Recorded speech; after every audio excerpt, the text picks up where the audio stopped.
Hello and welcome to Strange Generations, a nightmarish journey through the shadow of America, one generation at a time. And this generation is the same generation that we checked in with our last three episodes in the 1950s when they were kids, but now they are adults, and it is the late 1970s, still in the industrial hellhole of New Hookton, Pennsylvania. I will go ahead and do a real quick sort of recap of what happened in our last episodes, and then we'll get going. But first, we have to meet, or, well, in some cases meet, but in some cases meet once again our characters. Before I do that, I should say I want to give a real quick kind of content warning before the game officially begins. These three episodes, this arc is going to deal with cults. It will use a lot of details from historical cults that were around in the time period. It will also deal with themes of police brutality, also connected to events from the time period. So just want to make sure that if there's any discomfort with those things or with anything else that comes up, please let me know, and we can no need to discuss it. We can simply move on and focus on the fun, the good role playing. Yes, let me quick throw me that X card. We can focus on the fun and the good role playing that we are here for. So let's go ahead and meet the players and the characters. I want to know who you are, who you played, and maybe a little bit about how they were when they were kids, but mostly how they've grown up and how they've changed, and what they're doing right now when they are invited back to New Hookton to meet an old friend. We will start with Nick. Alrighty, that's today I will be playing once again Sean Hackett, who was once the little Irish ginger boy, who always hung out with the father of Father Kelly. That's what it was. And now he's sort of he's essentially thought that his adventure when he was a kid was sort of like the best experience that he ever had, and so he is now trying to find different ways to possibly somehow relive or even forget some of the things that he experienced when he was 12.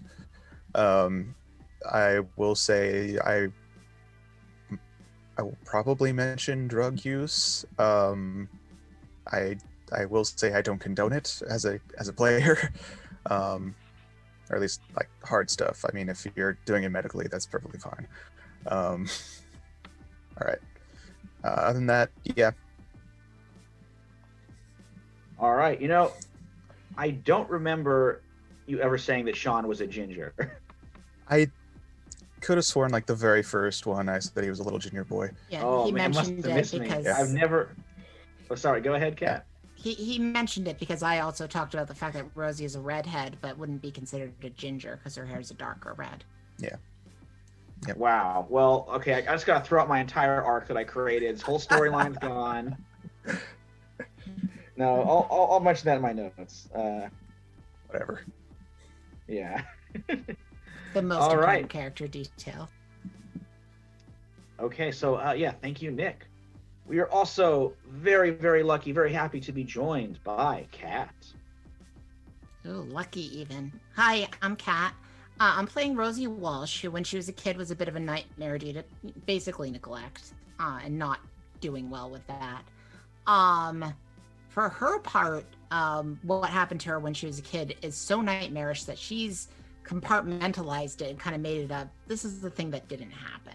Like, if you told her, like, oh yeah, you totally did this thing with this alien, and there were these guys with the sunglasses, and they were evil, and she'd be like, that was a movie. Like, and I used parts of that on my album, but that wasn't a real thing. Like, fantasy and reality are separate. At any rate, she ran away from home when she was really young, like 12. And I guess I don't condone teen runaways. But it worked for her. She kind of got taken in by her mentor's family because he knew that she was like from this very abusive family. Moved to New York, and basically got a job very young at the Brill Building writing pop songs. And later on also the theme song and various other songs for a band called the Simians, who were, Hey, we're the Simians. Hey, we're the Simians. She was always very nervous because of something somebody had said to her as a kid about ever doing her own solo work, because she was just convinced nobody would like it, nobody would like her. But somebody finally talked her into recording her own song. She put it out as an album in the very early 70s, like really recorded it in 69, put it out in 70. It was called Quilts, and it exploded. And she is unbelievably wealthy now. But she had various other projects too. She and her husband worked on a lot of other music, and we'll bring it up later because this isn't the Rosie Walsh story. But a lot of things are about her kind of a mix between Carole King and Stevie Nicks. So if you and Laura Nyro. So if you just take all of them and just squish them together into a character, that's her. She's back in town because her mom is dying. And she's trying to convince her to move to California, where the weather's a lot nicer, and also where she happens to live now. Just recently, she and her husband, as part of their super group Tulgey Woods, have put out a record called Whispers, and it is currently, it was number 1 on the album charts 2 weeks ago, but it's slipped down to number 3, but it's done really well, which is difficult for her because it's about their divorce. So that's going to be a fun record to tour. Yeah, whoa. I love how we have one character who left the town, got super famous, made it huge, and another character who didn't. All right, well, let's check in with Dallas. Very happy, very excited to see Dallas, of course. And Dallas, you have a whole new character, I believe. I do. I felt that Ozzy's background and then current adulthood didn't lend to the life in this area currently, I guess. So I brought in Carl Harris, and anything that Carl Harris does on the show is what Carl Harris does, and that's all I can, I guess, say about that. But he is he's like a 40-ish looking guy. He's about 6 feet tall, slender, usually very well dressed because he has to be for his profession. Frank Lucas would expect no less from him. But Carl Harris does his job well, and then also has problems with dealing with how well he does his job when he's home. His home life is nothing. He doesn't have his family. His only connection he has is a broken relationship to his son, but his son knows exactly what he does for a living. So it's kind of hard to repair that until he stops doing what he does. And working for Mr. Lucas isn't always the best thing, but it gives him lots of money and the freedom to do what he wants to do. Mm-hmm. And we should say Frank Lucas is, of course, the heroine kingpin, the subject of the Ridley Scott movie American Gangster, I believe, who is really good movie. Yeah, if you want to talk about grimy 70s New York movies that were not actually made then, American Gangster is top of the list, I think, of capturing that time and place. Denzel, holy. Oh yeah, and you can't beat Denzel. Oh, man. Yeah. So that's Carl Harris. All right. So because you kind of don't know these other characters, you'll sort of start a little bit separately, but I'll bring you in pretty soon to the story. Yeah, that makes total sense. And just like some others in the time period, Carl Harris does dip into what his boss does ship out. Oh, that's how he sort of avoids his nightmares, or tries to. Right. Okay. And then joining us, who might just be the most well-adjusted of all of them, which is a little bizarre when you think about what he does. We have Marvin playing Jordan Mays. Yep. I'm, yeah, going to be playing Jordan Mays, who in our last game was a 9-year-old borderline sociopathic Boy Scout, who is now, in the 1970s, a 30-something borderline sociopathic conspiracy theorist, who is basically saying to anyone and everyone, including people on his talk show, that aliens do in fact exist, ever since he encountered Charlie back then. So honestly, he's not really so much a conspiracy theorist as in he's telling people secrets the government doesn't want them to hear. He's also had the fortune of working with Carl Sagan before his Spheres to Cosmos came out in the late 1970s. Whoa, super cool. Yeah, he's not a conspiracy theorist. He's a conspiracy, knower. Conspiracy explainer. Yeah, so sometimes he may think people are watching him because of that. But hey, it's basically just paranoia. Besides, right. People need to hear the truth. Well, let's get a little bit of that truth-telling done right now with this quick introduction. New Hookton, the late 1970s. The American dream has curdled and gone sour. The curtains of the 50s fell away, revealing a scaffolding of violence, corruption, and cruelty that always held up the edifice of America. Assassinations, Vietnam, Watergate, and more burned that to the ground and gave birth to something new, a counterculture, a peace movement, a dream of a world made better by youthful rebellion. Then that crashed and burned too. The Bend, the slum of New Hookton, Pennsylvania, is a land of wreckage.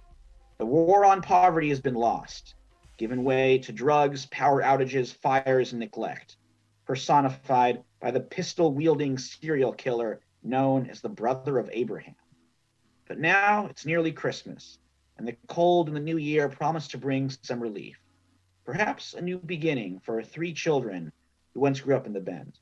Cub Scout Isaac Vorman, troubled virtuoso musician Rosie Walsh, and curious nerd Sean Hackett, along with a new visitor to this part of town.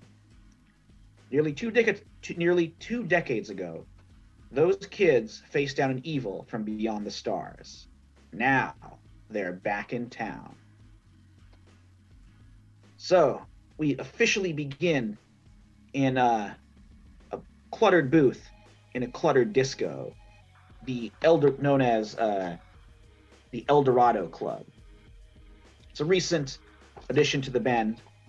It, of course, has the requisite disco balls spinning away, those colored tiles on the floor,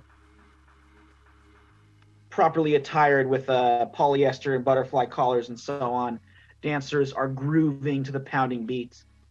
And Sean, Jordan, and Rosie have shown up into a booth where they were invited by an old friend, once known as Buddy Heller, when he was a 11, 12-year-old boy who had joined them in some run-ins with the government, aliens, and all kinds of strangeness. Now he is Bud Heller, and like them, he has grown up. So, let's see. Who do you think would arrive first? We could always roll for it. I don't think Sean would show up until way late, looking a little dazed. Okay. Yeah, I can see that. I don't know. I think Jordan might be the one who's the most punctual. I think it's really likely that Jordan would be the first one there, probably followed by Rosie and then Sean. Mm-hmm. Okay, that makes sense. Okay, I'll show up first then. Okay. Well, also you guys all kind of come in at a pretty similar time. So Bud Heller, he's wearing kind of a brown jacket with just a little bit of fringe. He has big sideburns, oversized glasses, same kind of curly brown hair you remember. and he like stands up for a quick embrace. Jordan, it's been Buddy. long, man. Oh, Bud. Now, actually, I'm going by that if you don't mind. Buddy, I don't know. I think I might slip up sometimes, call you buddy, but I'll try. Hey, man, Bud. that's all good. Just good to see you. How have you been, bud? Oh, well, it's been a while. Oh, is that Rosie Walsh over there? Oh, I didn't know she was coming too. Rosie, we're over Yeah, here. I heard she was in town, and I couldn't believe it. Rosie Walsh returning. Of course, I sent her an invite. Rosie, over here. She walks over. Hey, you two. I guess thanks for inviting me to whatever this is. Glad to meet a couple fans. Do you want an autograph or anything? I got some headshots back in the car. Rosie, you don't remember? I mean, it was so long ago. I'm not surprised if you didn't. I left this town when I was 12. I don't want to be rude. Like every time I come back here, I made a new set of friends that I didn't remember that I had. It's all right. You didn't miss much. How do you guys feel about this track? Can you notice that the synths are a little out of tune? Because I feel like I should have tuned them up a bit more before I recorded it. Can you tell? This is yours? Yeah, it's one of them. Whoa. I mean, look, when I tell people like I knew Rosie Walsh growing up, like they don't believe it. And then I mentioned she used to like give me swirlies. If I did that, I'm real sorry.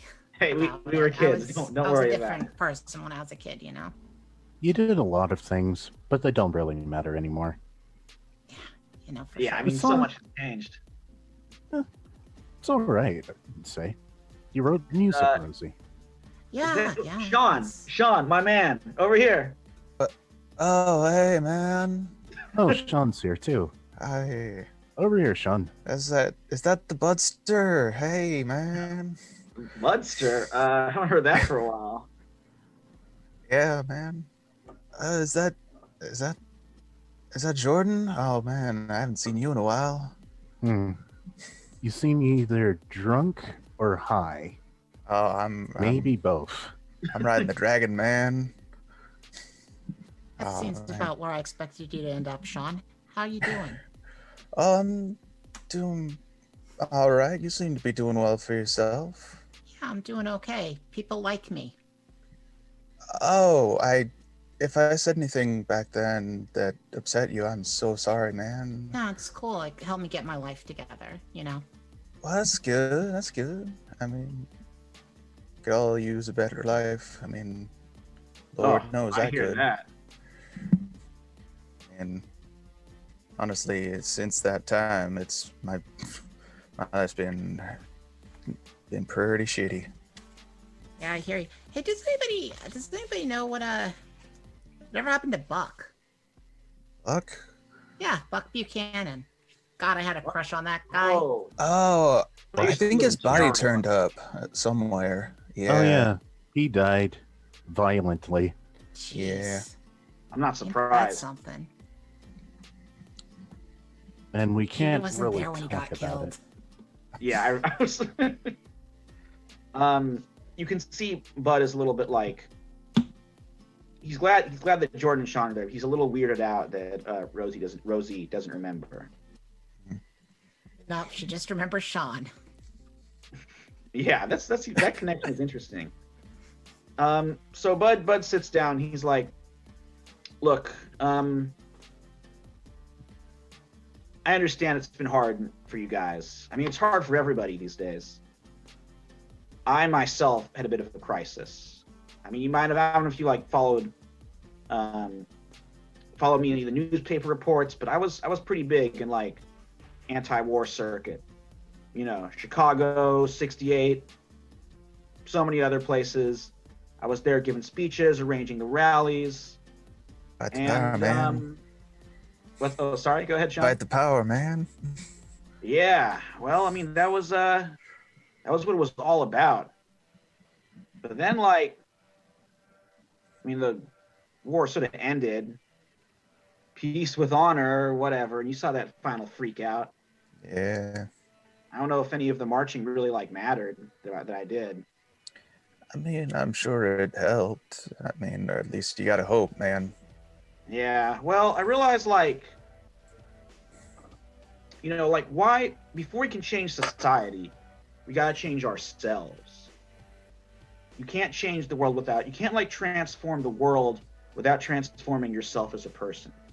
And the best way to do that is to finally convince the world that extraterrestrial life exists. Okay, I mean, I was, like- no, I was not going to say that. This is going to be a recurrence of that weird prank you guys pulled on me with it when I was a kid. I'm like out. Prank? Wait, what? What do you mean prank? What actually happened? Yeah, that was the best Yeah, sure. Yeah, That Rosie, was- that opened my eyes. Like, Yeah. Uh-huh. I've been where it all trying started. to find something similar ever since. All right, well, let's hold on, Rosie. Before you leave, there is someone I want you to meet. Okay, I want all you guys to meet him. I think he's going to open your eyes just like he opened mine. Okay. But first, we got to do this favor. I got to go pick something up for him. So I arranged like a meeting with You guys remember like Uncle Sally Goglio? Used to run like the cab stand. Oh, yeah. Yeah, guy yeah, who the gave guy that out- broke my dad's fingers. He's a wonderful person. And the guy who gave Yeah. alcohol to This minors. is why I don't come back to this town. I fall right back into this stuff. Like I said, Rosie, just please bear with me, okay? Yeah, okay. All right. Well, I got a meeting with his nephew, this guy named Paulie. He's a bit of like, you know, he's kind of a Ginzo greaseball type, but whatever. Like, his, I mean, he knows money spends just like any of us. So I made an arrangement with him, and I just got to go to the kitchens. You can join me. We'll pick something up, and then I'll go deliver it to this guy I know, and like, he is going to open your eyes. And after what we experienced, like that opened like one of our eyes. We got to open the other one. And then maybe like that third one too, if you know what I mean. Let's get them all open. All right, you dig? I mean, I'm kind of like I done LSD, you know, like I'm good. Yeah. Hey, I'm not talking about just some chemicals. That might be part of it. I'm talking about spiritual transformation on a personal level. And that's what Dr. Guru promises. I think I heard Speaking that guy. my man. language. Yeah. All right. Well, let's rock and roll. All right. So he leads you from his booth. You kind of cross the dance floor. Just as maybe another killer Rosie Walsh jam is thrown on the turntables. And you guys head to the kitchens of the disco.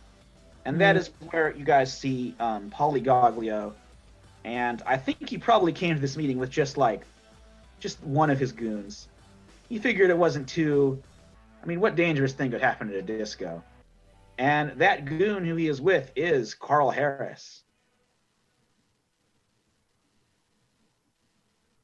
So, Carl, you think... we were kind of talking before this, but I think Lucas sent you to New Hookton to kind of like keep an eye on his heroin operations there, which are being run by another criminal group known as the Vice Mosque, which is doing business with Goglio.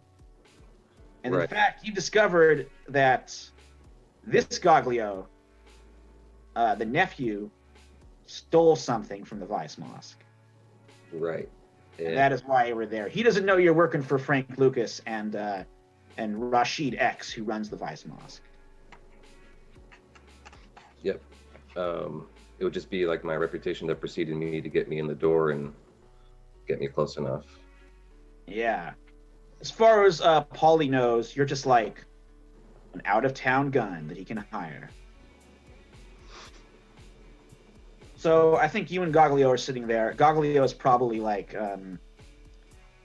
he's got, you know, the coke nails, the little vial, and I'm sure he's like doing a little bump to keep him going right now as the night goes on. He is, of course, The boss, you know, Oh, go ahead. whatever works for you, boss, you know. Hey, I just need just a little bit of stay on the edge, you know? You want to bump yourself, Mr. Harris? There's a slight bead of sweat that might start forming on his forehead. But he's sort of like, now maybe not be the best time. Hey, I hear it. Afterwards, though, if this is over, you and me, we're gonna party. You know what I mean? Yeah. Sure thing. I just, oh, go ahead. I was just saying, sure thing. I'm just agreeing with you. Yeah. Just gotta make this little sale real quick. And oh, there he is. And this is when Bud Heller and his 3 returning friends enter the kitchen. So Bud goes over to Polly and they kind of, do a quick embrace. And Polly's like, all right, now I gotta tell you, getting it was not easy. Had to do some things. Maybe things went a little out of hand. It's all good now, but what's important is that it stays between us. You understand? And your friends here, they know to keep their mouth shut. And Bud's like, sure. I mean, we don't run the same circles, so I don't even need to worry about it that much.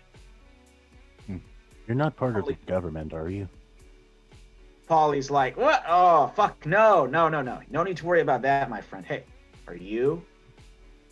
No, they've just been trying to kill me for a couple of years now. I know they have. Huh. Rosie starts looking around the room for hidden cameras. That's a good idea. Get in the habit of doing that. I mean, it's not like she announced that that's what she's doing, but that's what she's doing. She's pretty sure this is a prank show at this point.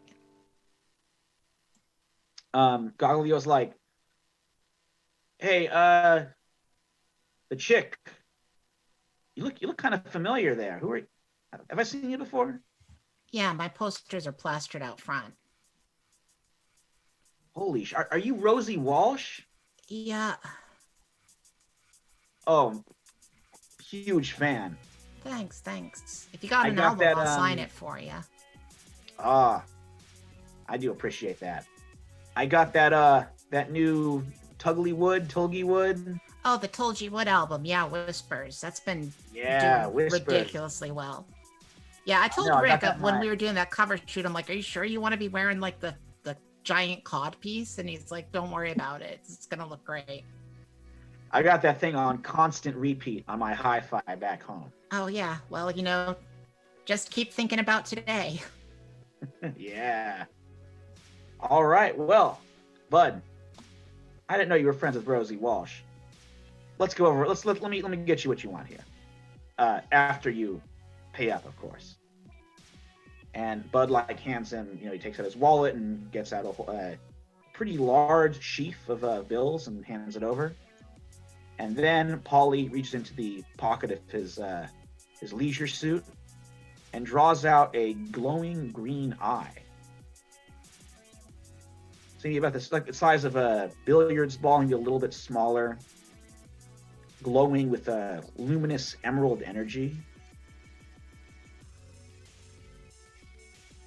And he's like, all right, the eye of, I don't know, it had some weird name. I can't quite remember what it was, but this is what you wanted.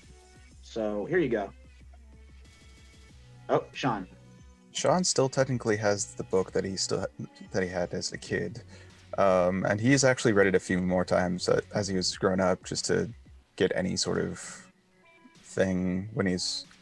So could I do like a knowledge or something, a brains? Yeah, let's do it. This will be our first roll of the whole arc. So trying out some new dice, so we'll see how it goes. Oh man. This is definitely brains, by the way. Yeah, I'm gonna say that's cocked. That's not much different. With the +1 for being an adult, that's a CX. Hey. Okay. like a little bit higher for a total success. I'll say you know the name of it. You know it's the Eye of Abraxas, but you don't know anything else. Okay. You actually see Sean sober up slightly. Would you like? That's the Eye of Abraxas. Yeah, that was that weird A name. The what? Yeah, I have What? Abraxas. So I'm guessing What you're are you- you're not a Santana fan with not knowing that weird A name. I don't know, man. I find that that kind of rock a little bit. There's no class to it. Just a lot of flailing around in the guitar. It's not what Yes. I want to hear. You It's know like what I mean? traditional Latin rhythms. I don't know. I mean, I always liked Carlos's music, and I kind of helped name that record. So whatever. Well, whether I like music or not, there's the Eye. So, pleasure doing business with you. But as he gets up to go, taking Carl with him, something else happens. A dark shape appears in the kitchen door, silhouetted by the glowing cityscape beyond. The waiters and busboys buzz around their workstations, hardly noticing the figure in the open door and the stretch of dark, snowy alley beyond. Crackling streetlights shine on a faded leather raincoat, a scarlet scarf over a drooping neck, and a Santa hat. Then the figure raises a long-barreled revolver and starts shooting, the pistol booming over the pounding disco music from the club. Polly Goglio lets out a shriek and falls back, blood spattering on a length of salt-ringed martini glasses about to go out. And this figure is just like with the revolver just blazing away at all of you guys. I knew it. They finally came to silence me. Whoa. Okay. I think Carl will start with you, and then we'll kind of go around here and see what people want to do. But right now, it's like you're out in the open. It's in a kitchen. A crazed gunman is firing inside. What do you do? So Polly got hit. Yes, you don't know where or how bad or anything, but he collapses on the counter. Okay. So I wouldn't check the wound at the moment. I would just literally left arm opens up the coat, right arm pulls out the 45, and I start walking in the direction of Polly while firing, probably multiple times back. Ooh, boy. All right. What's stat for this? This is a lot of stuff. Let's go with fight. All right. This is a dangerous one because you are like walking into gunfire. It'll be interesting if your new character like dies in the first. Oh, he's okay. So Polly's ahead of me. Gotcha. Okay, well, that makes even more sense. I'm hired for a reason. So Okay. I hate to be known as a coward that runs away from what he's hired for. So let's walk into the gunfire. 18. Whoa. Oh man. That's my. If you rolled a 1 and you died in the first half hour, that'd be very interesting. But That happened to one of my characters before. no, you 18's really good. I would say you get to Polly. You're like in front of him, so he's safe for the moment. You can see that he is definitely alive. Okay. And your like barrage of fire makes this Santa hat assassin like duck back into the alley for cover himself. Okay. So there's a little bit of multiple shots at us, then multiple back. That was the goal. Okay. yeah. He's still there. You don't see him like running off. He like is ducked back. Gotcha. All right. All right. What is Jordan doing? So Jordan definitely thinks this guy has come to kill him specifically. So he's prepared for this day. Well, Isaac prepared him for this day. Jordan received combat training from Isaac before he went. Just someone to pass down his skills to, if not just a little bit. So Isaac has a gun. Well, Jordan has a gun. Not particularly good with it, though, so he might miss a couple of times. But he's going to try and shoot the guy. All right. I love how we got so far half of the party is strapped. Rosie also has a gun. Okay. Nice. 3/4. Sean is the exact opposite. Jordan, go ahead and roll fights. All right, that's a D12 for me. And I rolled a 3. Yeah, whatever. What kind of gun is it, do you think? Nothing like a 45. I would think like a revolver, I think. All right, I think we're with Single a action 3, like arm. maybe it misfires or jams, or in some way the gun becomes like not usable for a while. So It's not fully loaded. There's only one bullet in the chamber. yeah, I like that. You just like didn't quite. You just forgot to load it all the way. You think, or Aha! Oh shit. yeah, it falls on an empty chamber, and you see this assassin leaning back into fire. What is Rosie doing?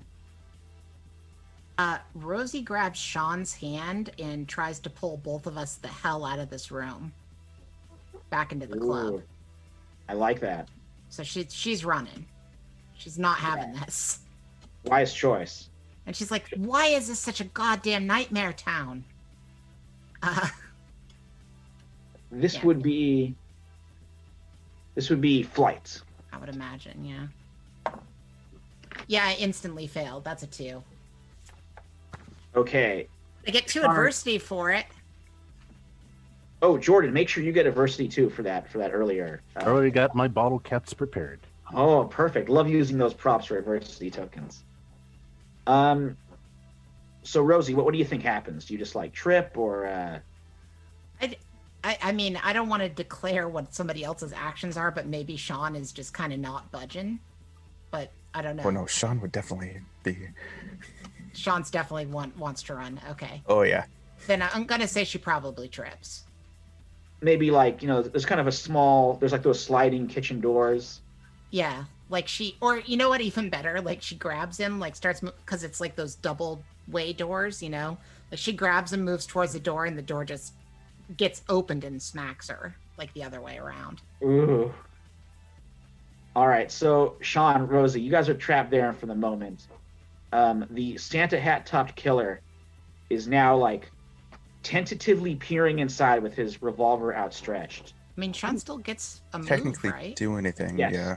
So I do want I to check was- with Sean about that. Yeah, I was gonna, if I notice that Rosie has sort of like stumbled, I would just sort of, for the quickest way to get into any sort of cover for both of us. So Okay. Maybe flights. Go ahead and roll flights. try with this. Okay, average. It's a 10. Oh, that's pretty solid.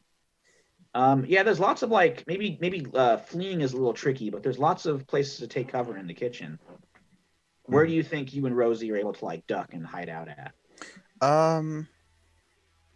So I would say, like, if we're in the kitchen area, I think we get to sort of like the like, let's see. I think I'm having trouble picturing sort of like the Like layout. maybe like one of Yeah. those raised prep islands. Yeah, that's what Yeah, that's that's what I was fair. thinking about, like that, or like a cashier like bar area kind of a thing. Yeah. Oh, Yeah. totally. Yeah. It's the kind of kitchen where if you think it's going to be in there, it will be. So don't worry about that kind of thing. All right, so you and Rosie duck down there. I'm going to say this assassin gets off like a second shot. It strikes like the stainless steel of the tabletop, so some like sparks go up. You can hear the bang. And then he's trying to like aim again. This time he's aiming at Carl, who is the biggest threat.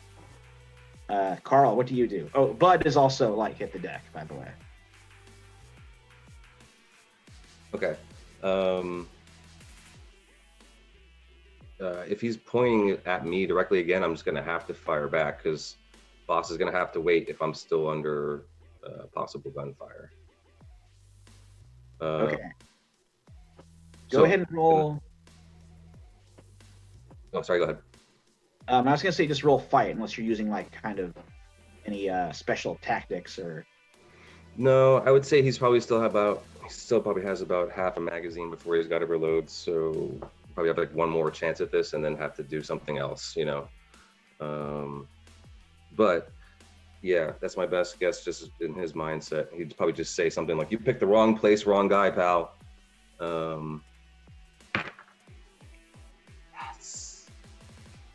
That is a nat 20. Whoa. Okay. That is. You hit him like dead on. It exploded on a nat 20. Yeah, you gotta explode. Oh yeah, go ahead and roll again. That one. Okay. Well, still it's a 21 total, so it's not a full loss. It's very good. Thank you so much in that order. Yeah, you hit him like center mass. It's a pretty solid shot. He staggers out in that trench coat and like just sprints down the alley and starts running away. And you hear Goglio next to you being like, "Jesus Christ!" Yeah, you might have time to call on him later, boss. But right now, I don't know what you pulled out of your pocket, but that guy was definitely after it. I've never seen this character before, right? As far as you know, you have not. You didn't get too good a look, or actually, maybe you did. Maybe go ahead and roll. There's no perception checks in Kids on Bikes. I would say brains. It's setup, right? I wouldn't even notice like someone who dresses like him. Like everyone sort of has like a calling card or a look, and I kind of know maybe like, you know, some of the top, you know, killers out there or something like that. But this guy like rings no bells, right? Sure. Well, go ahead and roll brains, and we'll see like how much you're able to piece together. I mean, do you expect a government spy to look like a government spy? No, but this guy showed up looking really weird, right? And a Santa hat. A Santa hat. That's a Tis the season, after all. +1, so that's 6. That's 6. Okay. He's nobody you recognize. Doesn't look like he's affiliated with any organized crime groups that you're familiar with. But that doesn't mean. I mean, he could be an out-of-town gunman. Okay. All right. And then I'll just check to see if everybody else is all right. Okay. Only Goglio was hit. But it's not a good one. So like somebody called the ambulance and the police, they're showing up outside. Yeah. Any of you can help? Anybody?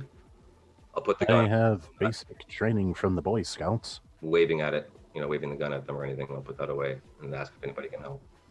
You can give me a merit badge and like bullet wounds? Huh? No, just treating, you know, injuries, stuff like that. It's my granduncle that taught me how to treat bullet wounds. All right, Jordan, go ahead and roll brains. And I also have fast healing, so I don't know if that does anything for this. Quick healing. I don't think that's for healing others. I can do a quick check on it. That would be for the player. Yeah. Oh, well, it's for flavor anyways. Yeah. All right, so how'd you do with that brains roll? Brains. That's my D20. 19, and I think I get a +1 for it.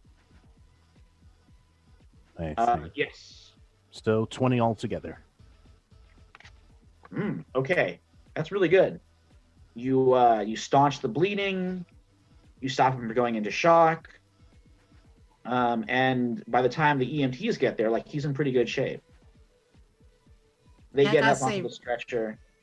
Oh, go ahead, Rosie. Rosie wasn't going to linger in the room waiting for EMTs to show up while a gangland shooting just happened. Like, she doesn't really want to be here when like there's questioning and stuff. You know? Okay. Yeah, I would say you and Bud, like, and maybe Sean head out to the front. So as Goglio is getting wheeled away in the stretcher, he like beckons to you, Carl. And he's like, Mr. Harris, look, I haven't known you for that long, but you seem like a stand-up guy.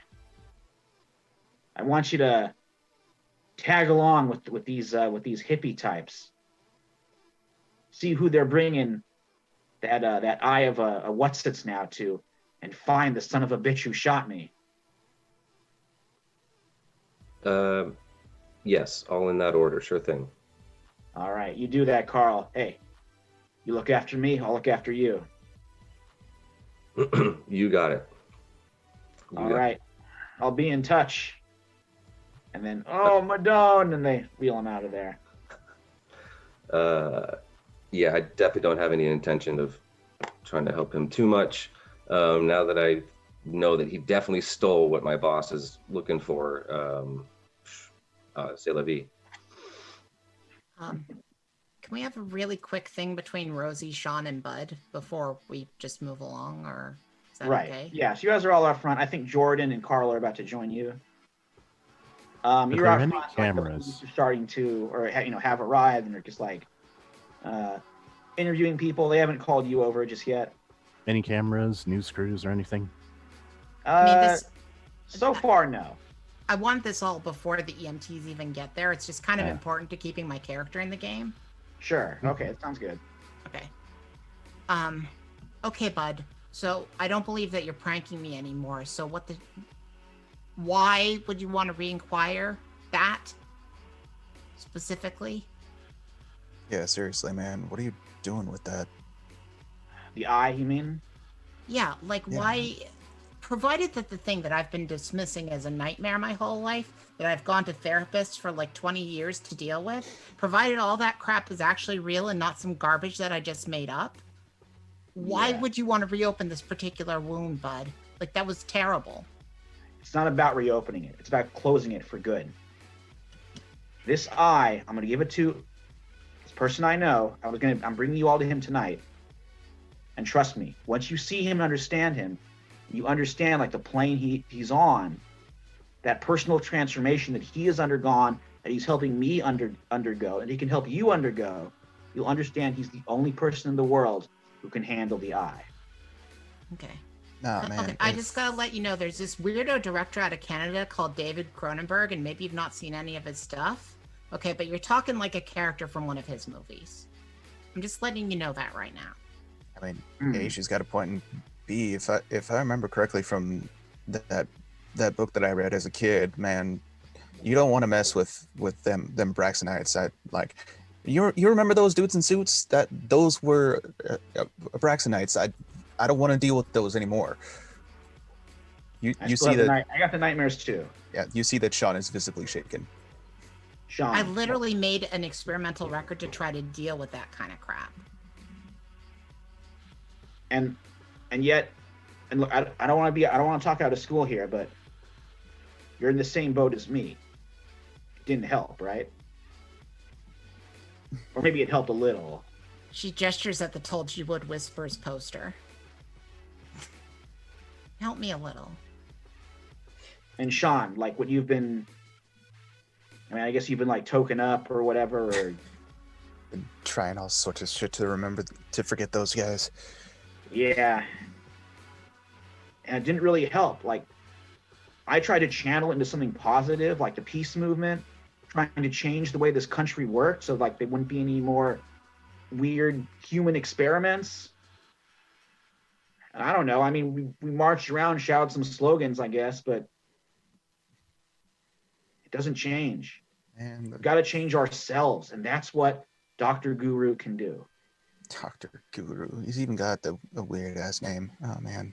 Right. He's got a real name too. That's what we call him. It's a term of affection. You'll You do see. realize Let's that- get Jordan, and we'll head over Yeah, there. You'll see. I'm sure that the ambulances in Jordan and all that are happening by now. I just wanted Yeah. to get that out there real quick, Michael. Thank you. Oh, totally. And okay, and I would say this is exactly when Jordan and Carl come out.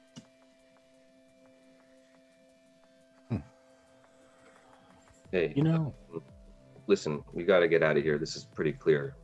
And I know you all don't know me, but I know you all have something very serious that connects you together right there. It's pretty clear. Now, if it's okay with you, I'd like to tag along with you to see what happens with this thing because my employer is actually looking for it. Hmm. well, it's fine by me, Carl. Seeing as you're the only one who actually brought ammo. My wife's never going to let me hear the end of this. But for all intents and purposes, as far as government assassinations go, I give that about a 4 out of 10. I'm sure we'll be Government fine. assassination. Jeez. Go ahead. Yeah, he didn't actually kill anybody, so there's that. We should probably really get out of here, though. Yeah, I my agree with Chrysler's that just around the much. corner. Let's boogie on out. But then, as he's saying this, you hear a kind of familiar, though now a bit aged voice calling to you from one of the police cars that's just pulled up, being like, "Say, is that little Rosie Walsh and Sean and Jordan all grown up now?" Hey, Officer Friendly. Long time no see. Yeah, well, it's Captain Friendly now, but you've been away, so I guess you didn't hear. No, I didn't really keep up too much on the town other than when we come through on a tour. Yeah, do for I you, heard some Captain? of your- Oh, go ahead, Sean. What can we do for you, Captain? You weren't involved with what went down in there, were you? Strange, man. There's just a dude showing up and firing shots, man. He tried to kill us. I mean, I don't know if it was intentional, but there was definitely some shots thrown our way. I mean, he seemed like he was kind of trying to kill everybody, and maybe it's like involved with that serial killer going around town right now. Man, yeah, that might be a thing. I want to look into that there, Cap. Might be. You wouldn't be trying to do the police's job for them, would you? Now, why would we do that, man? The police would actually have to do their job first. Whoa, that's a little My harsh, God. man.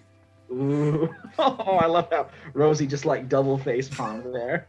Now, my good Captain, Jordan is a little flying off the handle a little bit. We all know that the police do their job. I mean, I am perfectly sane. You're the one on drugs, Sean. Should I probably mean, get that checked out. that whole situation sobered me up pretty well, but still, we're all just trying to live our lives, man. Yeah. Go ahead, Officer- Rosie. Officer, I'm genuinely back in town to see my sick ma, and I thought I'd come down to the club to listen to some of the music that I've recorded, see how people are reacting to it, And other than that, this all seems to be a giant mess. Now, I know everybody's being kind of lippy to you, and I'm sorry about that, but it's a stressful time. Somebody came in there and started shooting bullets at all of us, and we all take it certain ways. You know what I mean?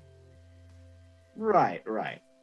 Well, let me just explain this to all of you. I mean, you've been away for a while. But now I run an organization called the Tactical Urban Unrest Rapid Response Force. Bit of a mouthful, so we just call it TURF. How appropriate. Yeah, and we handle things just fine. When you guys were here and were little, you stirred up all kinds of shit. Let's make sure it doesn't happen again. You're And then doing a fine job. Oh, go ahead, Sean. You're doing a fine job there, officer. Captain. We appreciate everything that you're doing for the community, Captain. Maybe I can talk to my record label about making a donation to your office. Certainly. Our Policemen's Benevolent Association can always use a little bit more cash. And then Carl, he does look over at you and says, but you I ain't seen before. What's your story, friend? Oh, just walking the neighborhood, officer, and happened to be passing by when this happened. Right. Well, stay safe. Thank you, sir. And you too. All right. And with that, Captain Friendly Fred Frankowski heads into the club to see how he can cover this one up and get on with things. Yeah, how much he can investigate. Yep. All right, so you guys pop into Bud's Chrysler, you cruise out of New Hookton, and pretty soon you are back in Husker County, which is like kind of the rural countryside surrounding New Hookton. Lots of farms, lots of fields, and a pretty decently sized forest as well. And this is kind of, it's not that close to the military base that served as the climax of our last arc, but it's reasonably close in the same geographical area. The Husker lights, those aerial phenomenon, are still seen around here sometimes. And and pretty soon you arrive at the Covey. Heller's Chrysler drives slowly through the forest, headlights beaming past dense woods. A stretch of trees along rural Husker County. Then he arrives at a wide clearing. You know how Alice felt when she turned that corner in Wonderland and stumbled into the mad tea party. Tents, trailers, and cabins lay amongst the trees, connected by gravel pathways. Colorful prayer wheels and flags hang amongst the trees, mixed with vast strands of Christmas lights. Between that and the braziers of fire, there's plenty of illumination. This is the Covey, the home of the Doves of Enlightenment. Those doves, some meditating outside and others pushing wheelbarrows or working on tubs of laundry, pause and wave to Bud as he pulls up to a halt before a vast outdoor gazebo. All are dressed in white. Heller leads you to the gazebo, the Dome of Enlightenment, as a sign outside says, when a snowball hums past. A small boy in a bulky sky blue parka, a scarf, and a knit cap grins at you. You want to have a snowball fight with the Enlightened One? He asks excitedly.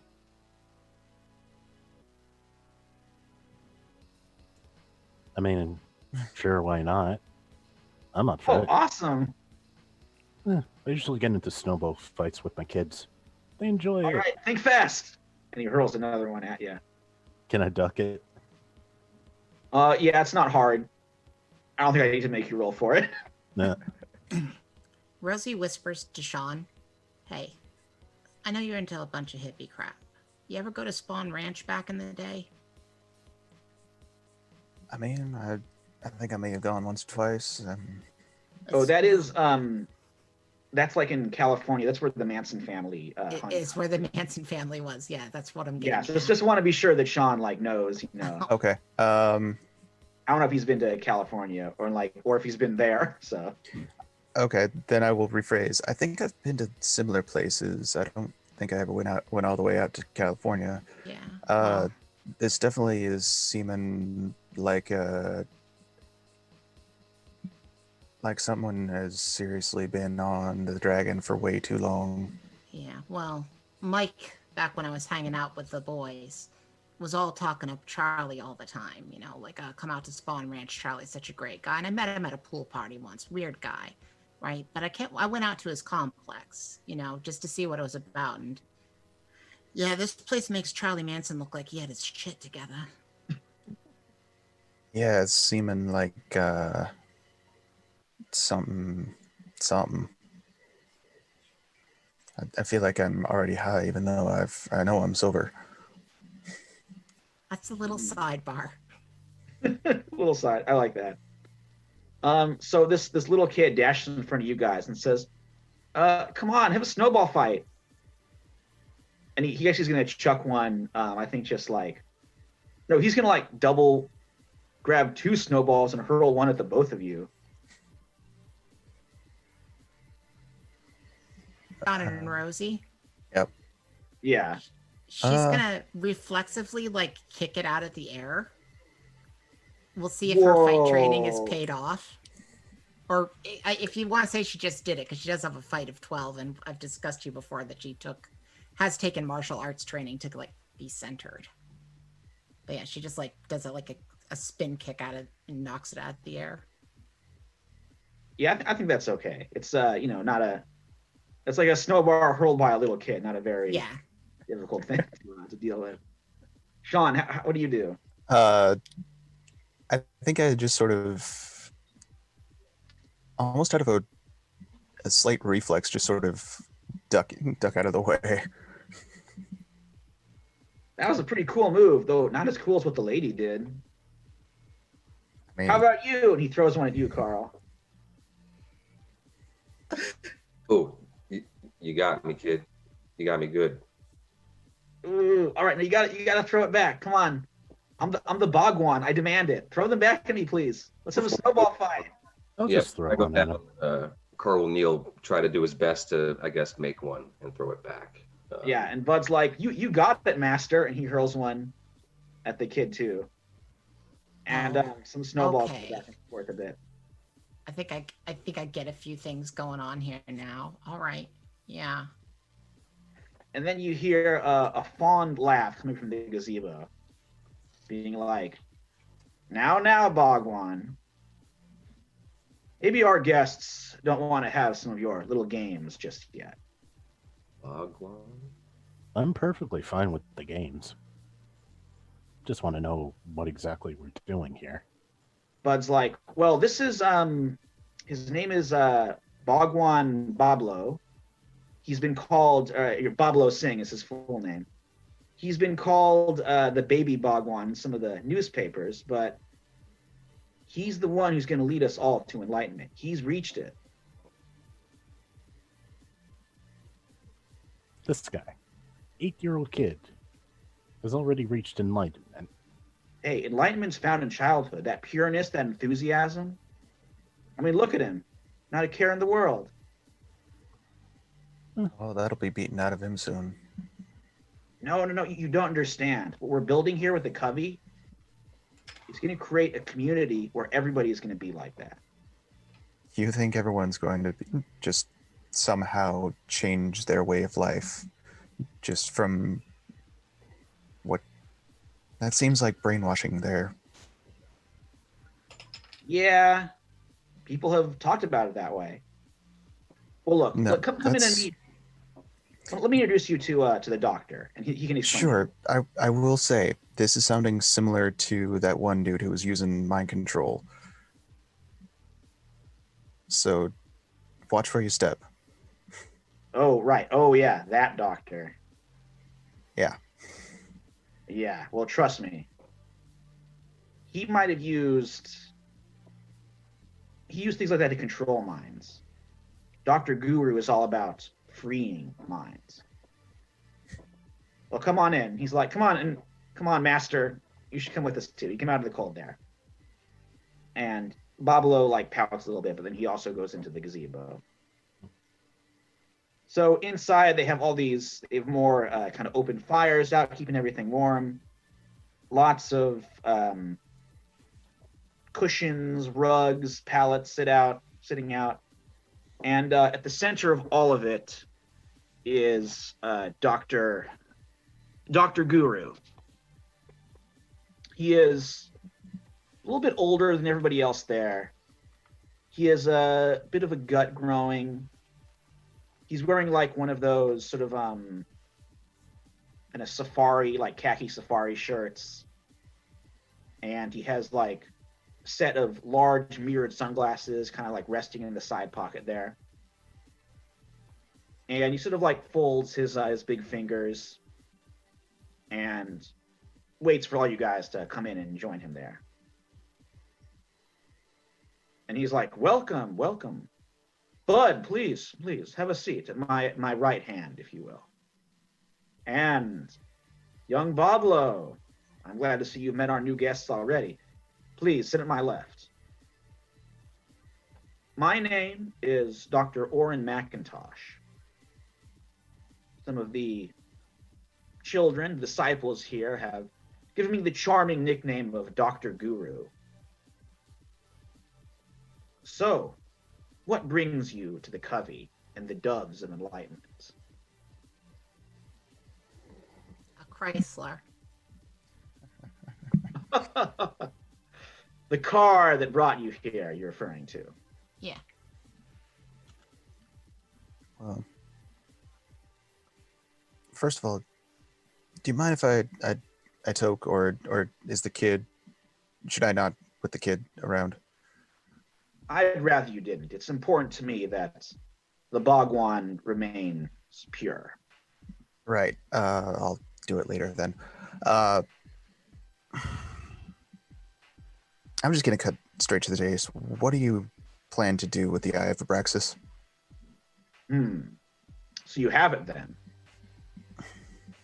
And Bud's like, yep, got it right here. And he sets it over there. Oh, so the assassin guy didn't steal it? I've been confused No, this whole Bud time. was able to grab it before he could. All right. And Bud's like, "Oh, you should know though, Doctor. This like assassin guy in a Santa hat with a pistol tried to shoot up the disco where I made the trade, and he almost like nabbed the eye, but we got it back for you." Dr. Guru is like, well done, my son, thank you. And he takes it and like sets it into a cushion next to him there. Didn't answer my question. Oh, of course. What's your name? What's your name, son? Sean. Right. Well, I would say that throughout my career, I have made a study of certain practices. And this artifact, and he kind of like taps the eye, will allow me to engage in greater practices than I ever have before, with the goal of continuing the transformation of the people here, making the Covey the first of a new city, a new world that will last for eternity. Heavy Please tell me matters, I know. you do know the stories of Abraxas, right? I assure you, I've done my research. Because I was about to say, I've got a book from Professor Kelly, if you ever want to read up. Oh, interesting. I do consider myself a very literate man, so I would most enjoy that. If you would like to bring me a copy, I would love to peruse it. Well, I mean, if you said you are researched, I mean, Professor Kelly was very, very well known. Yes, and yes. I'm familiar with his work. Yeah, sure. I'll let you borrow it. I'll pull out the old book. You definitely tell it's like well worn and well read. And tell me, Sean, you yourself, so far you mentioned needing to toke up, as the kids call it, in order to calm yourself down. You seem to have quite a few troubles yourself. Oh, let's just say I'm not a fan of Abraxans and their ilk. Ah, I understand. It's a dangerous... I do play a dangerous game, but I assure you I intend to win it. You intend to defeat the Abraxanites? You do realize that they are beings from beyond, that there's very little known, and probably even with all of the research that's done, still not even a speck of what is known. Is there like a reverse charm that you can... Maybe I should have you roll for something here. I mean, I can roll a charm as sort of like a... Yeah, maybe. Yeah, go ahead and roll a charm. We'll see. I don't know if you're actually really trying to charm him, though. Why don't you roll 3? Sure. We'll kind of like do is like a notice roll. Sure. No, there, that is again. It's 6 again. All right. Okay. He definitely knows more than he's letting on, but you're not sure to what extent. Look, And then he faces you, Rosie. Yeah. And he's like, and when Brother Bud here mentioned that he knew Rosie Walsh, I was very quick to extend an invitation. It is an honor, Miss Walsh. Oh, I appreciate it. You know, as I said to the Maharishi and to Charles Manson, it's a pleasure to meet you. Ah. Well, I mean, the Maharishi, of course, very spiritual man.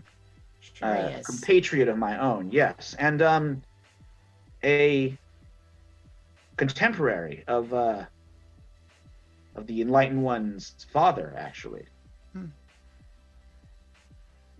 Yes, and it was that father's spirit lives on inside the boy. He appointed him his heir on his deathbed. Oh, yeah. I mean, he'd be about the third one I've met. Yes, well, that forms the core of the Doves of Enlightenment. Mm-hmm. You ever heard the song I Found Out by John Lennon? Kind of sums up how I feel about this kind of stuff. I mean, I appreciate I met you. It's great. But the stuff you're messing around with and all this transformative stuff, like, you're playing with forces that you think you understand, but until you've actually experienced them, and by the way you're talking about it, you ain't, like, you don't understand what you're doing. And Bud's like kind of whispering to you, like, Rosie, be cool. No, she's got a point, Bud. I'm just saying, like, I've seen a lot of religions in my 32 years, okay? And you're saying a lot of stuff that I've heard before, but you're doing some stuff that's real dangerous, like more so than other people have done. But you should really be more cautious with this kind of a thing. You remember what happened way back when. No. I understand your concerns. But consider this. What makes you think that I have not had experiences similar to or greater than the ones that you describe? Well, if you had experiences similar to the ones that I had, and then you still want to play around with that eyeball, then I would say that there's something very, very wrong with you. So I'm giving you the benefit of the doubt and guessing that you haven't had the experiences that I had. This is disconcerting. Like, I'm not saying any of this is a threat. I'm just telling you realistically, this isn't something you want to get involved with. I appreciate your candor. What about your friends? They've been strangely quiet. Mr. Mays, Bud mentioned that he's seen you on, or that he saw you on television, or that you're an associate of Carl Sagan, the great scientist. Yes, and we talk about extraterrestrial life all the time. And I've just been sitting here trying to analyze the situation. So you and your whole group here are trying to get in contact with alien life in order to, ascend humanity? To make a utopia here on Earth? That is one of our goals, yes. But you're trying to get in contact with the Abraxanites. And I know for certain that not all alien life is hostile to humans, but they definitely are. If you would like, I could try and put you into contact with friendly alien life that could do all those things. Oh. That could be very helpful. See, I like the idea, and I fully understand your idea, but you're going about it the wrong way here. Maybe change your goals from Abraxas to, say, Little Gray Men. You see what I'm saying? Bud, you never mentioned Charlie? Bud's like, Charlie came up, but I haven't seen them in decades. Yeah, I haven't seen him since either. Wonder what happened to him. Doesn't really seem the type to send a Christmas card, if you know what I mean. No, but someone similar to Charlie and them could be more up your guys' alley. We haven't heard from them in all 20 years. It's true. Well, now that I know that what we experienced wasn't just me having a nightmare, I mean, didn't he ascend to some weird white plane of existence? That is true. You probably don't get... Who knows? And I think finally Dr. Guru, fixes on you, Carl. And he's like, but you seem a bit of an outsider, even amongst these three. What time of day is it? Just curiosity. Kind of like later evening. Okay. All right, I'm still holding on then. You said later evening? Yeah, Okay, so maybe like I'm not 8 or 9. best I could, but I'm doing all right, I think. And I'm just going to say that I'm just here because someone told me to keep an eye on that thing. And the more that I hear these people speak about it, I'm really glad that I came along. Not that I know what's going on with it at all, but Are you they an have associate of Polygoglio by chance?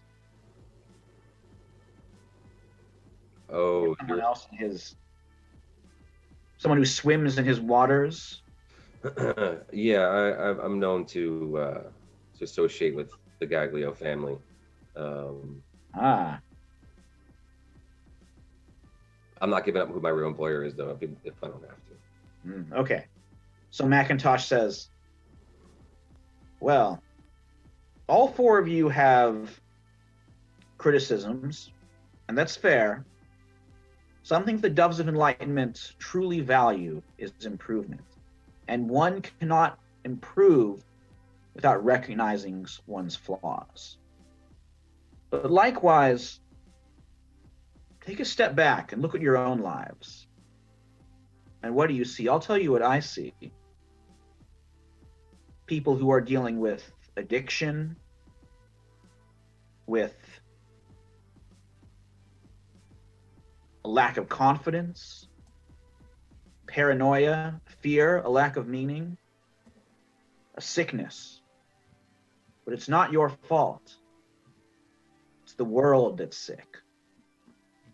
And the Doves of Enlightenment are going to cure that world, or at least survive the sick world's destruction. Now, I would like to extend the Covey's full hospitality to all of you. We do have some guest quarters just down the road there. If you'd like to spend the night, I'll have some of the doves prepare these chambers, and you can join us tomorrow for tomorrow morning. And Bablo says, like, it's gonna be pancakes. It's pancake day. Dr. Guru is like, yes, Yum. pancakes. Sounds enticing, but do you have a phone I can use that's hopefully not wiretapped? So I can call my wife and kids, just to let them know I'm where I am. And that I'm not Certainly. dead. We have a phone. There's a phone booth a little bit down the road. Good. Please go on. You would have to a little bit of a walk, but you know, and this hour might be a little tricky. But you can. But please go ahead and assure your family that you're safe. I'll keep you company on that walk, Jordan. Yeah, Sure. why don't we all go? I have to check in, so I mean, I got like a lot of people I need to check in with, and I'm supposed to be back at my mom's house by now to help her with the packing. So we'll make a collect call. I say we all have enough dimes. That's I'm just here for the company. It's been a while. Maybe some catching up. Very good. Well, just head back and when you're done with your call, and I'll see about getting some quarters ready for you to spend the night. And please, it has been my absolute pleasure to host you. Well, thanks for the hospitality. Okay. So as you guys all head out, Bud stays in the Dome of Enlightenment. As you guys head out, a young woman who's wearing, like, the white tunic that all of the doves are wearing, kind of like, she walks past you and then she sort of pretends to trip, and then she gets up and keeps hurrying along, and you see there is a pamphlet that she left behind, like advertising the Doves of Enlightenment and some of their the Baby Bhagwan and Dr. McIntosh's speaking engagements. But you see on the back, she is like scribbled in pen, like Eastwood's meet me in 15.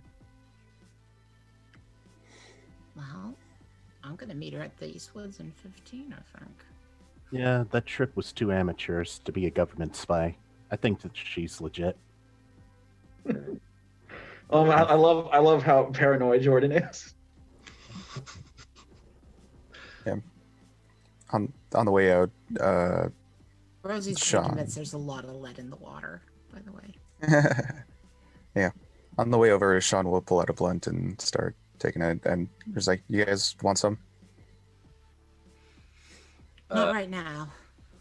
No thanks. I brought my Let's own. begin underneath the suit, but you can't tell yet. It's getting late. I'm fiending it, but weed won't do it. I'm actually going to talk to you all on the way there too, just being like, no, Ms. Walsh, I can't say I know you, but I kind of can't say I know of you. Who does? Do you? One question: do you really mean what you say in your lyrics? Is your message what you say? Because my kid actually listens to you, like he would have played the stuff and then hearing some of your music before. Yeah, I mean, I really do believe that like love is gonna save the world. Sure. All right, then I'm in with you over these guys, 100%. Just want to make sure that you're not talking shit to them. No, I mean, I believe. Here's the thing that I guess is me versus a lot of the other people from Topanga, was that it's not enough to just love. You got to be realistic about it too. Like it's gonna hurt, you know, and it's not always gonna go right. And sometimes somebody you really love is gonna say something to you that like leaves lasting scars. But you got to understand like what that scar means. And do her eyes like lean over to Sean over there, just Maybe. as a hint.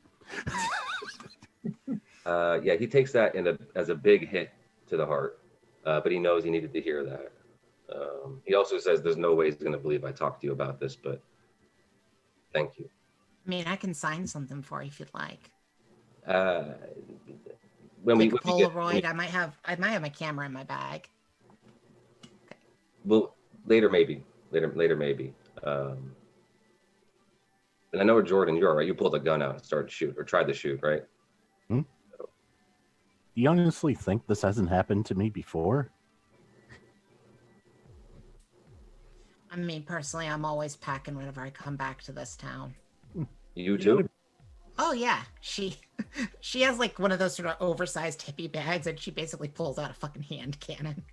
Oh, so she's graduated from stealing her mom's 38 to Yeah, she's The like got Dirty full on Harry like style dirty Harry. magnum. Like, I saw this in a movie with Clint Eastwood, and I thought I gotta have one of these, you know. She puts it back away in her purse. Hey, you always gotta be prepared for assassinations, That's some especially serious in the woodwork scene. And I got a Bowie knife in my boot too. So Wow, guys. Okay. Yeah, no, that makes sense. I'm just gonna sit back over here. You guys have fun with that. I'll just be over in the corner or maybe like undercover. I love how you guys have all this gear. Sean has like rolling papers. Rolling papers, a bag of mushrooms, Yeah. a couple of hits of LSD.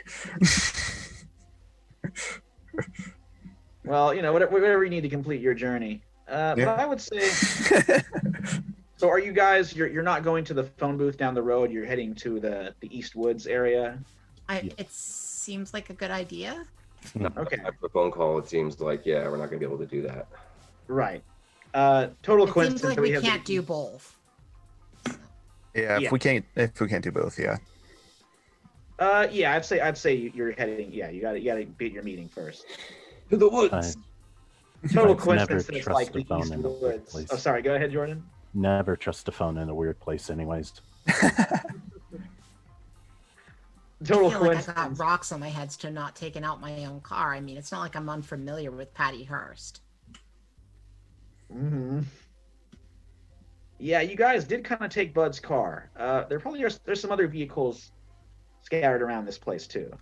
I honestly almost said with her like she takes her own car, and then I decided to not do it, but should have. Okay. They'd probably all do right, so- something to it anyway. Well, you know, people make mistakes. So the Eastwoods area. Just a coincidence that we had the Clint Eastwood revolver reference, of course. Eastwoods, yeah. Yeah, it's very dark. You can see like the lights from the covey off to the side, and as you're sitting there amongst the trees in the shadow, this is a bit further. This is like pretty far away from the settlement. You see a flashlight like beam coming towards you guys, and you see it as the same young woman. She is like kind of dark, sort of russet hair in braids, and she's wearing the the pure white tunic that all the doves have. And she like scrambles over to you guys and she says, I gotta be back to keep working on the laundry in a little bit. I don't know how much time I have, so I guess I'll talk kind of fast here.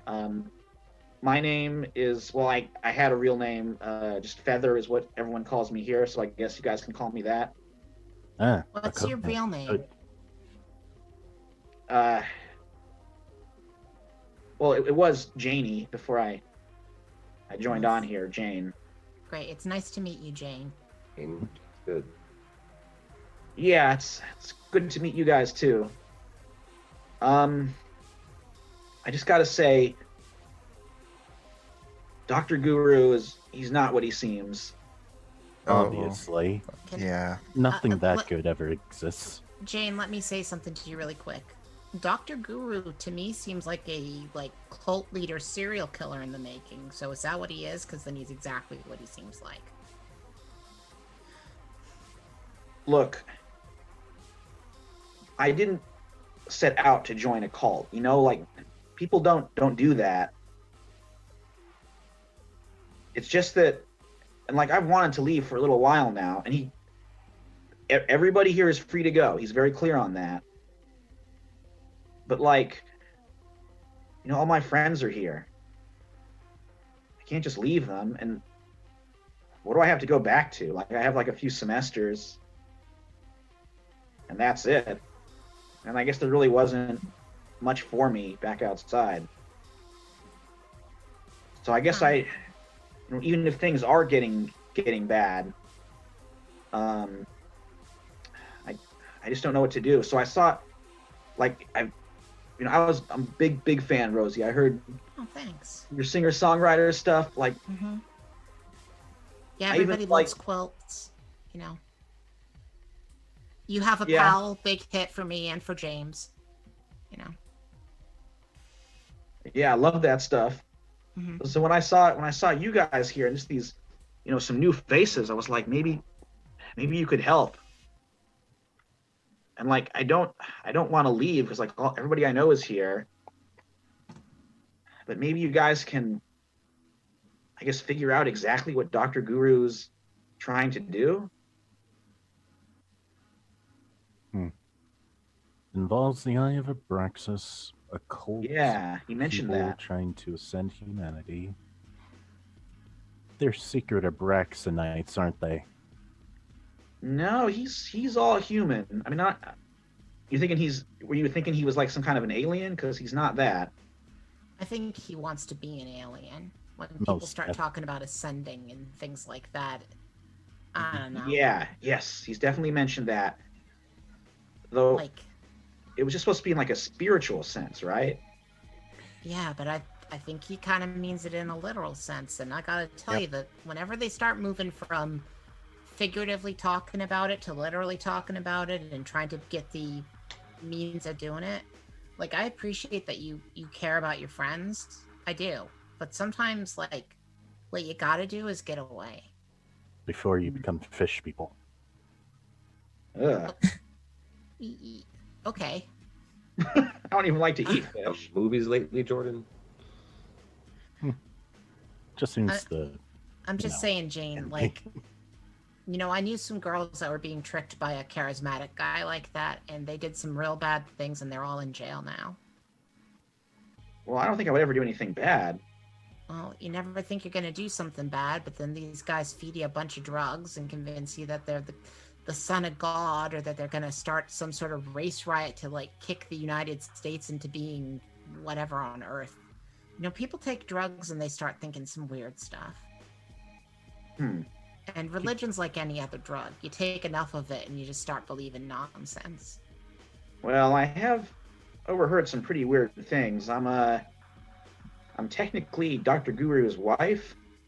How many of you are technically Dr. Guru's wife? Maybe like 2/3 of us. Yeah, that sounds about right. Yeah. Yeah, it's one of the things he does. He kind of like, sort of accepts that burden. He thinks that, 'cause he's the most spiritually connected, so he's allowed to do that. So this is definitely a cult.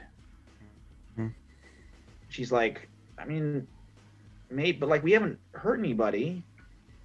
Yeah. Well, there's been some disciplining. We have the Hawks who kind of keep things. They protect us. They don't really hurt anybody, as far as I know. Right. Well, sorry, young lady, but this is definitely a cult from what you're describing. I will say, keep your eyes open. You will probably start seeing some weird things that didn't happen before.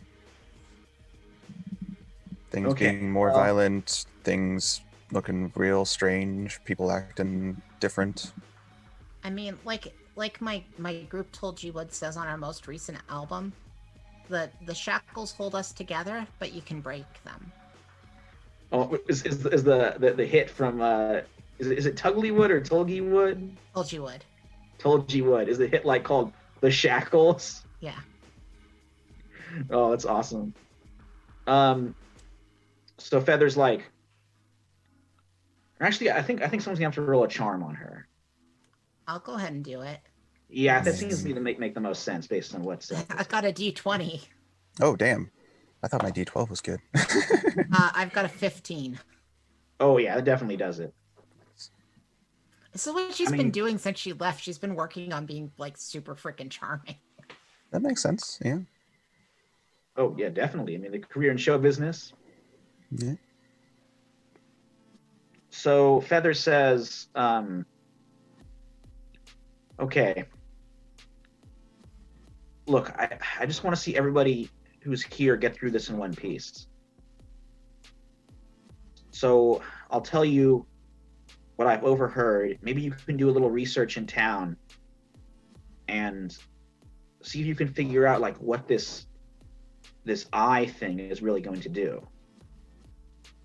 So he talked about, I heard him like on the phone, he was talking with Heller a lot.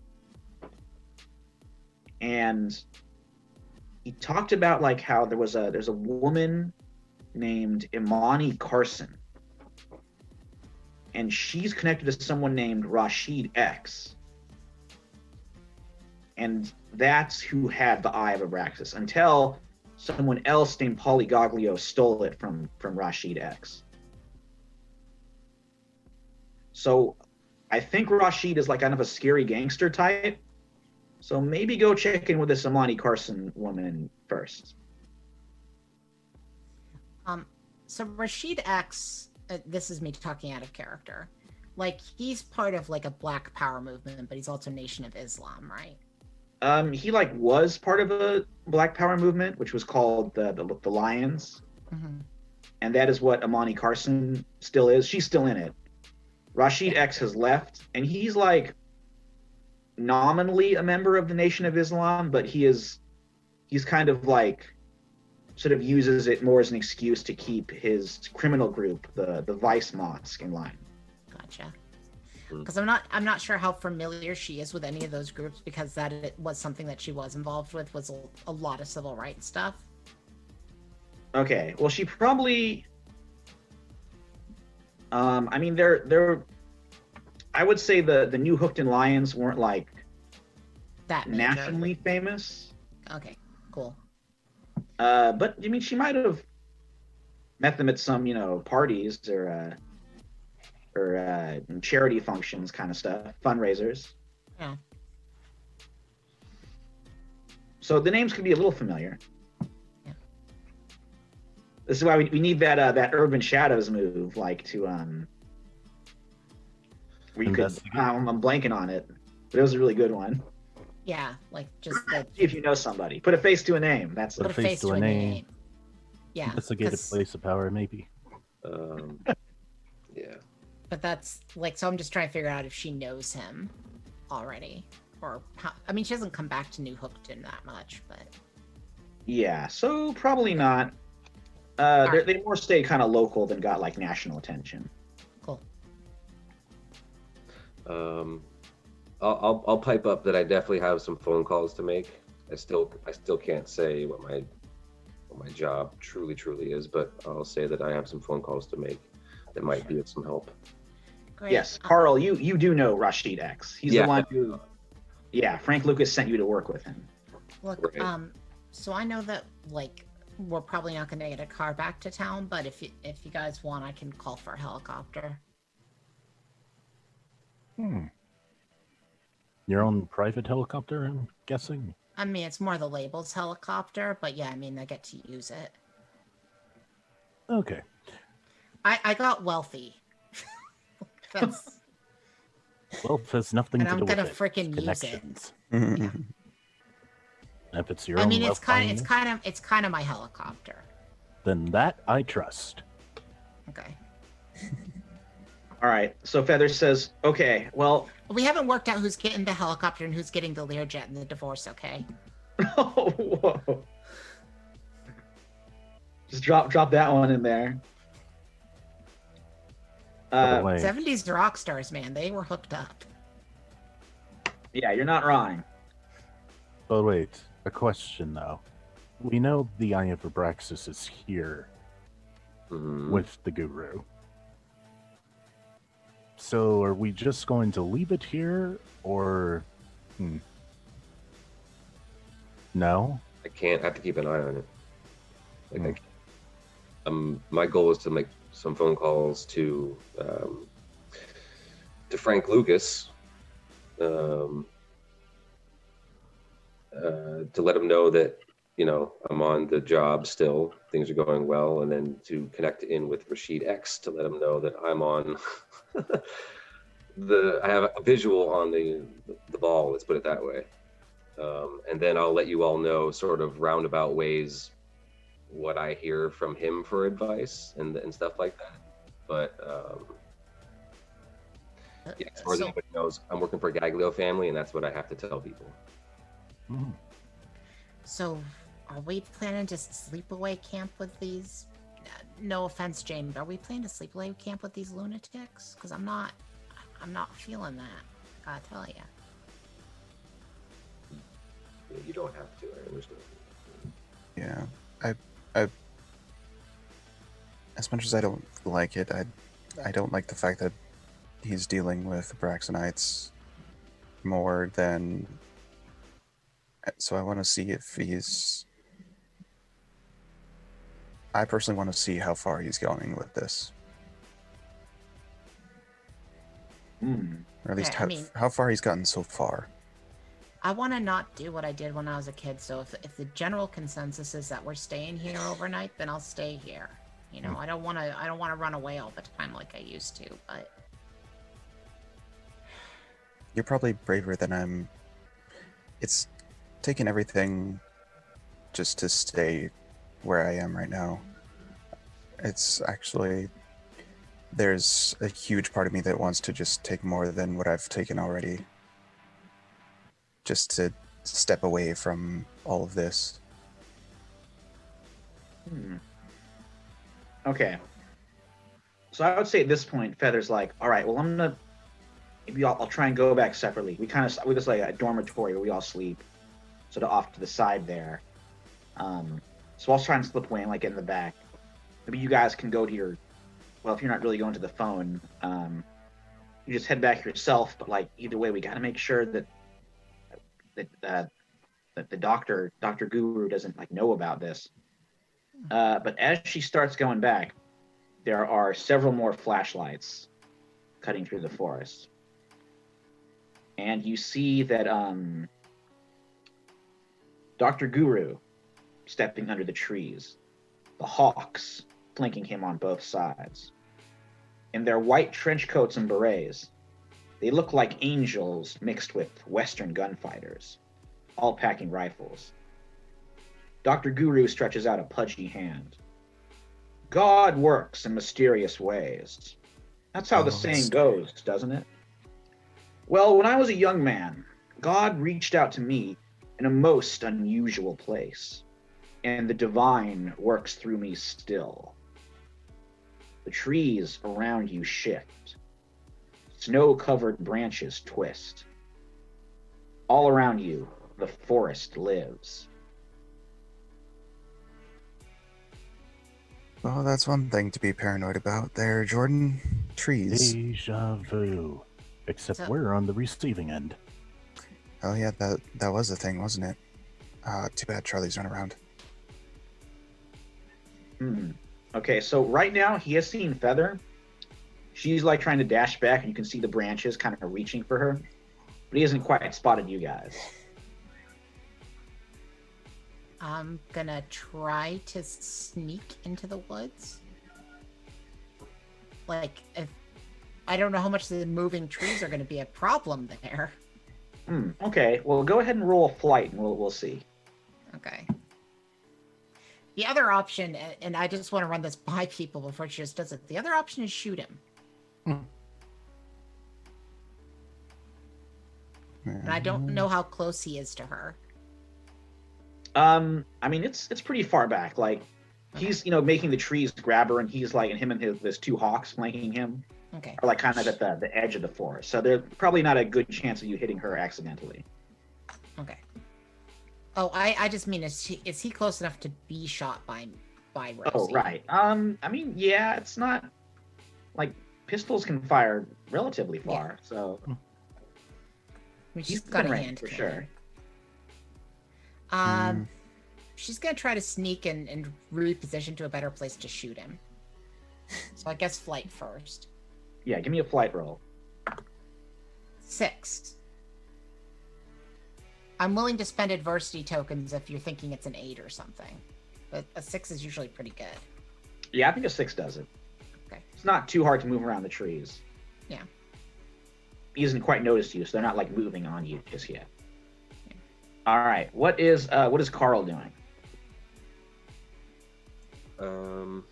Same. I would not want to be caught at all. So,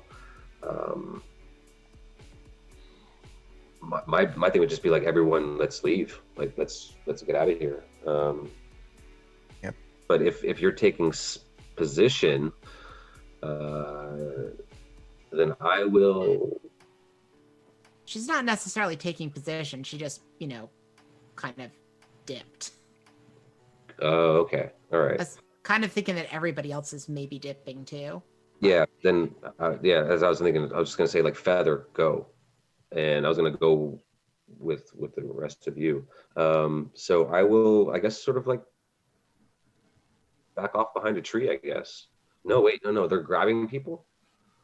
The trees are moving. He hasn't quite noticed you guys yet, though. You're kind of further back in the woods. The trees, they're like kind of pushing Feather like out towards him, though. He spotted her. She's wearing the white, so very, very noticeable.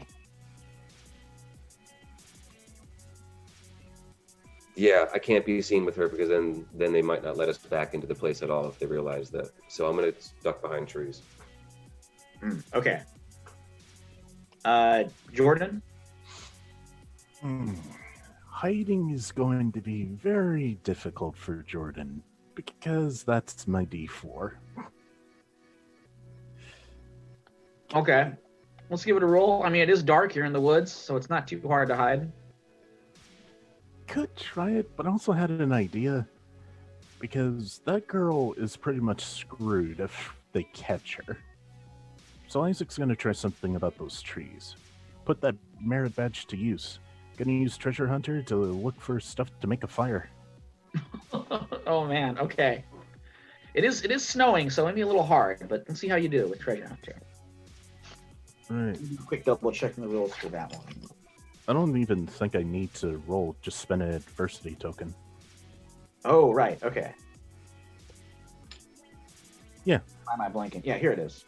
Spend 1 adversity token to find a useful item in your surroundings, which I have. Okay. Yeah, you find a pretty good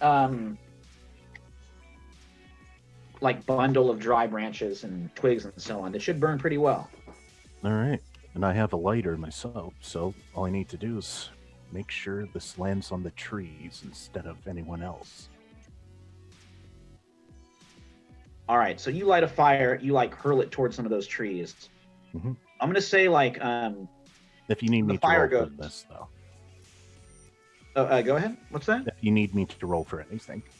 No, I think using treasure hunter is enough for this. It's not too hard to throw a little burn and bundle at some trees. It's not enough to like start a huge blaze because it is snow, snow covered, but it is a distraction. And I think that will allow Feather to like kind of slip down from those branches and start like dashing away through the woods there. Right. Sean, what are you doing here?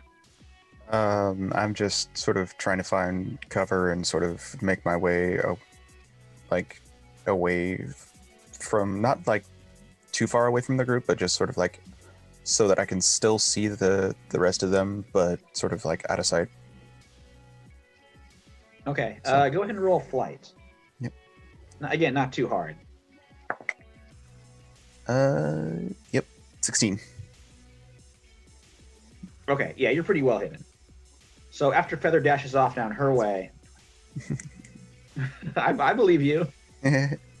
Dr. Guru and the Hawks like scan their flashlights a little bit. The trees do some more moving, and you can see him like, stroking his chin and like looking around, and he's like,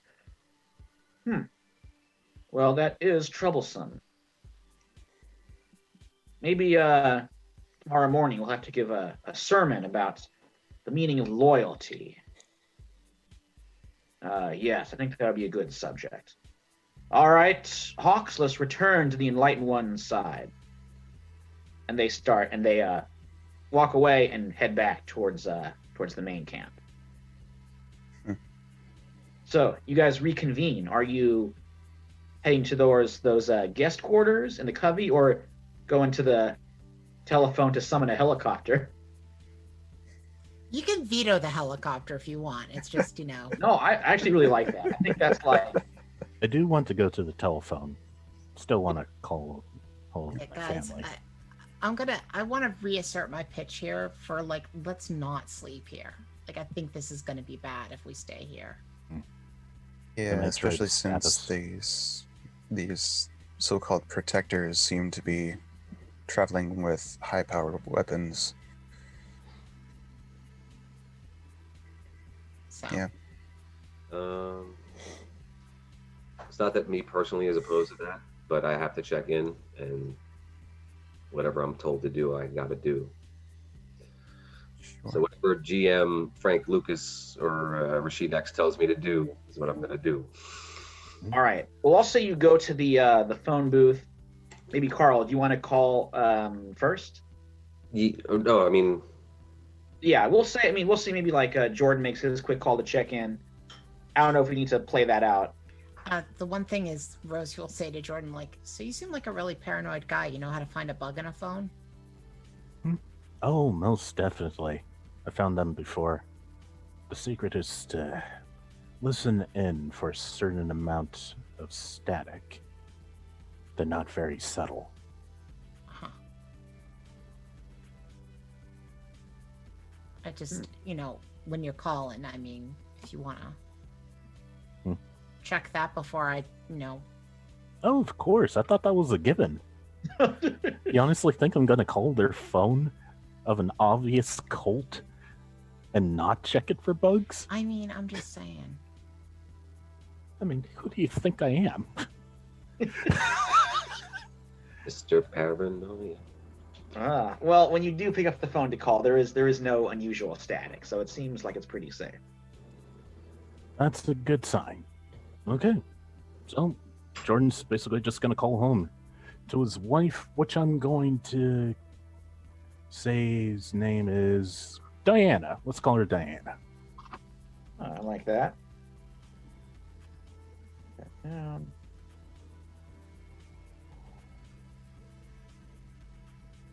Mhm. All right, so she's like, Jordan, you haven't been home for a little while. What's going on? Are we being chased by government agents, or are you like finding bugs everywhere? What's going on now? Well, we don't know if it's government agents just yet. We did have an assassin try to kill us before, so Okay. that makes number 25 out of what? Yeah, it's not that odd. But Go now on. we're at a complex with a cult who has an eye to summon an ancient occult god. They have guns, keeping their people trapped in here. The cult leader has several wives among the congregation. And now we're trying to bug out of here through a friend's helicopter and hopefully see a drug dealer about what's going on with all of this. So you're saying I should probably Bring the put this grenades, in the yes. fridge. You can heat it up when you get back. Yeah, pretty much. Well, okay. Be Don't careful. worry about me. Well, you always say that, and I always do. And also keep the shotgun on hand. Oh, of course. Yep, that's the woman I married. All And he right. basically clicks off. All right. So Rosie, you summon the helicopter, Mhm. and Carl, you check in with. That's just a normal sentence. Yep. Hey, like in the 1920s one, you had like crazy armored cars, grenades, like so a helicopter is not that odd compared to Well, I all the mean, cool stuff you had back then. Rosie's nowhere near as rich as Desi. Oh, sorry guys, I got cut off for a second. Oh, I was just saying Rosie's nowhere near as rich as Desdemona, but you know. Yeah. Old money. Yeah. So a little helicopter here and there. No need to worry. All right. So Carl, who are you calling? I'm calling Frank Lucas first off, letting him know that Rashid's still, got me, and I'm in the Gaglio family. So everything's going as planned. That's that. The paycheck should still be steady, boss. Basically, hint, hint. And then I'm gonna check in with Rashid and say that yes, the one that you thought Polly did take it, and it's changed several hands since, and it's at this current location. I'm not going to get into the nitty gritty of it, but some crazy dudes got it, and some people that are here definitely know what's going on with it. So I'm sticking with them because they seem like they know what to do with it more at the current time than this crazy guy. And what do you want me to do? Okay. Rashid says, this Polly motherfucker is going to make things very difficult for me. I got an arrangement with his uncle, and Sally. yeah, with Uncle Sally. His people have kind of a thing about family, or they think they do. Nobody steals from me. I'll tell you what, Mr. Harris. So far, you've been everything that Frank said you would. Professional, and you're good at getting the job done. You can come back and talk to me with your friends. Maybe don't let on that they work for me. That tends to have a intense effect on those who don't understand what I'm trying to do. Okay. I also got to let you know that crazy is not only up here in the woods, sir. There's a Looney Tunes running around in the city with a Christmas cap on, and he actually did get a good shot in on Polly, which you may like. So he got ahead of you on that one, but there's score 1 against Polly. But I don't know who this Looney Tunes is, but he's dangerous and Right. accurate. I think that might be the brother of Abraham. A true wacko. A psychopath of an original mold. You can read his rambling letters to the newspaper if you want. Like you said, a true Looney Tunes. Yeah. I don't know if he was going after Polly or if he was going after the Eye. Either way, it's something we need to look into. All right. Well, then I think you need to hear what these people have to say. That's fair. I'm not sure if it's really my business, but I'll at least hear them out. I owe you that much, I think. Well, that's all I got to say on the matter. You stay safe. Just remember, the brother of Abraham is after you. And these people living out in the woods, I think you've got a pretty big target on your back.